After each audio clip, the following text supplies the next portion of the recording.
প্রিয় ষষ্ঠ শ্রেণীর শিক্ষার্থীরা, শুভেচ্ছা নিও।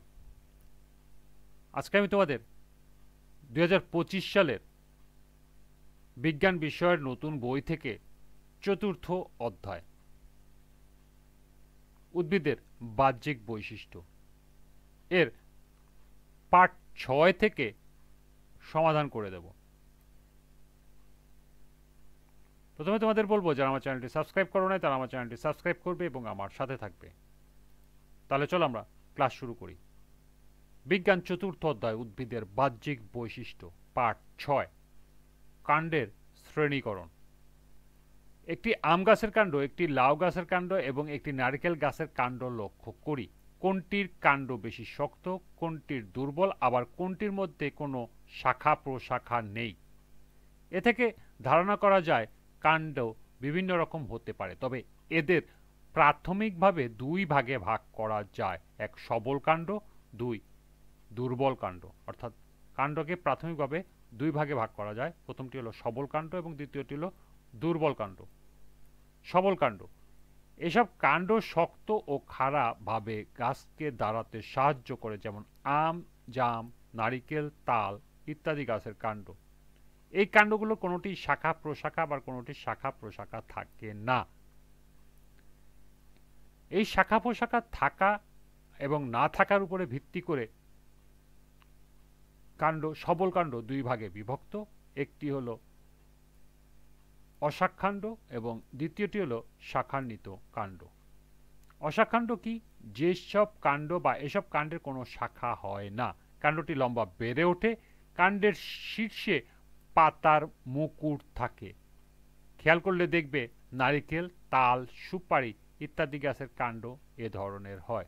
অর্থাৎ পুরো কাণ্ডতে কোনো পাতা থাকে না, কাণ্ডের শীর্ষ থেকে পাতার সৃষ্টি হয়, এটাকে বলা হয় মুকুট। এরপরে শাখান্বিত কাণ্ড। শাখান্বিত কাণ্ড আবার কয়েক প্রকার হতে পারে, যেমন এক, মঠ আকৃতি। কোনো কোনো গাছের প্রধান কাণ্ডটি এমনভাবে শাখা প্রশাখা সৃষ্টি করে যে পূর্ণাঙ্গ গাছটি দেখতে একটি মঠের ন্যায় দেখায়। এই গাছের নিচের দিকে শাখাগুলো বড় এবং ক্রমান্বয়ে উপর দিকে শাখাগুলো ছোট হয়ে থাকে। যেমন এটি, নিচের দিকে শাখাগুলো থাকে বড়, উপর দিকে ক্রমান্বয়ে ছোট হয়ে যায়, দেখতে একটা মঠের মতো মনে হয়। সম্পূর্ণ গাছটি নিচ থেকে উপরের দিকে ক্রমশ সরু হয়ে মঠের আকার ধারণ করে, যেমন দেবদারু, বিলিতি ঝাউ ইত্যাদি গাছে এ ধরনের কাণ্ড দেখা যায়। দ্বিতীয়টি হলো গম্বুজ আকৃতি। কোনো কোনো গাছের প্রধান কাণ্ডটি খাটো ও মোটা হয় এবং শাখা প্রশাখাগুলো এমনভাবে প্রধান কাণ্ডে বিন্যস্ত থাকে যে সেটা একটি গম্বুজের ন্যায় দেখা যায়, যেমন আম, কাঁঠাল, জাম ইত্যাদি। অর্থাৎ শাখা প্রশাখাগুলো গম্বুজের আকার ধারণ করে। এই ধরনের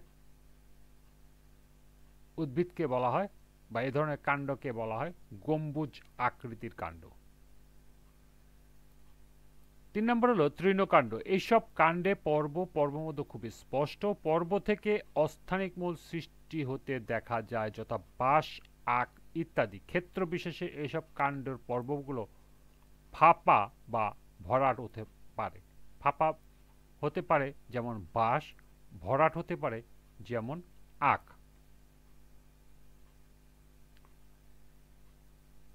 এগুলো আমরা দেখলাম শাখান্বিত কাণ্ড।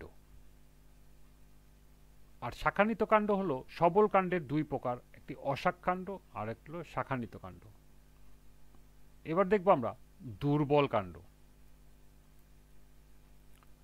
কিছু উদ্ভিদের কাণ্ড খাড়াভাবে দাঁড়াতে পারে না, তাই মাটিতে বা মাচার উপরে বৃদ্ধি পায়। এদের কাণ্ডে সাধারণত কোনো কাষ্ঠ থাকে না, তাই এরা দুর্বল এবং নরম। এদের কোনোটি লতানো, কোনোটি শয়ান, আবার কোনোটি আরোহিণী। এর উপর ভিত্তি করে এই দুর্বল কাণ্ড আবার 3 প্রকার। তার ভিতরে প্রথম হলো ক্রিপার বা লতানো।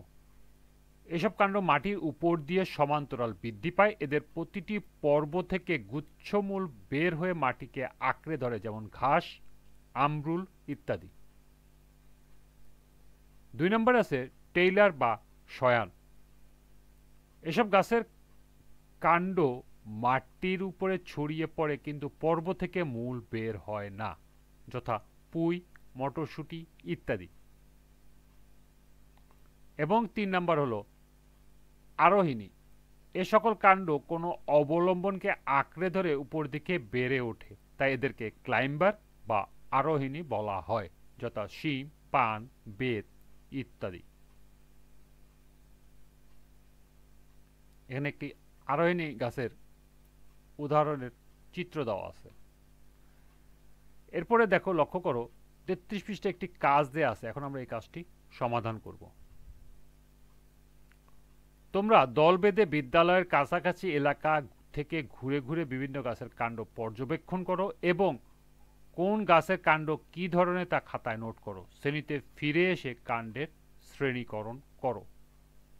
লক্ষ্য করো, তোমাদের এই কাজে মোটামুটি 2টি ভাগে বিভক্ত। একটি হলো প্রথমে তোমাদেরকে তোমাদের বিদ্যালয়ের কাছাকাছি এলাকা ঘুরে বিভিন্ন গাছের কাণ্ড পর্যবেক্ষণ করে সেগুলোকে খাতায় নোট করতে হবে, 1। 2 নম্বর হলো এই কাণ্ডগুলোর বিভিন্ন ধরনের হবে, তার ভিত্তিতে তোমাদেরকে কাণ্ডের শ্রেণীকরণ করতে হবে। তো চলো এখন আমরা এর সমাধান দেখে নিই। এর সমাধান হবে, বিদ্যালয়ের কাছাকাছি এলাকায় বিভিন্ন প্রকারের গাছের কাণ্ড পর্যবেক্ষণ এর ফলাফল নিম্নে উপস্থাপন করা হলো। ক্রম, গাছের নাম, কাণ্ডের ধরন। প্রথমে দেওয়া আছে আম। আম গাছের কাণ্ডর ধরন হলো সবল শাখান্বিত গম্বুজ আকৃতির কাণ্ড। তোমাদেরকে কাণ্ডের ধরন লিখতে হবে ঠিক এভাবেই। এরপরটি হলো জাম। গাছের কাণ্ডের ধরন হলো সবল শাখান্বিত গম্বুজ আকৃতির কাণ্ড। কাঁঠাল, সবল শাখান্বিত গম্বুজ আকৃতির কাণ্ড। লিচু, পেয়ারা, আমড়া এগুলো সবল শাখান্বিত গম্বুজ আকৃতির কাণ্ড। কামরাঙ্গা, তেঁতুল, বরই এ তিনটিও সবল শাখান্বিত গম্বুজ আকৃতির কাণ্ড। এরপরে দেবদারু, এটা হলো সবল শাখান্বিত মঠ আকৃতির কাণ্ড।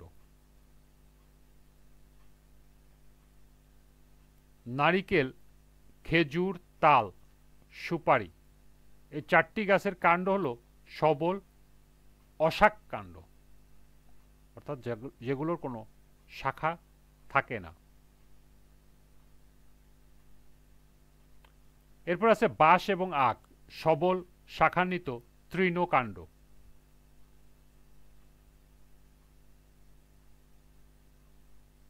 এরপর আছে শিমুল, বেগুন, টমেটো এসব গাছের কাণ্ড হলো সবল শাখান্বিত গম্বুজ আকৃতির কাণ্ড।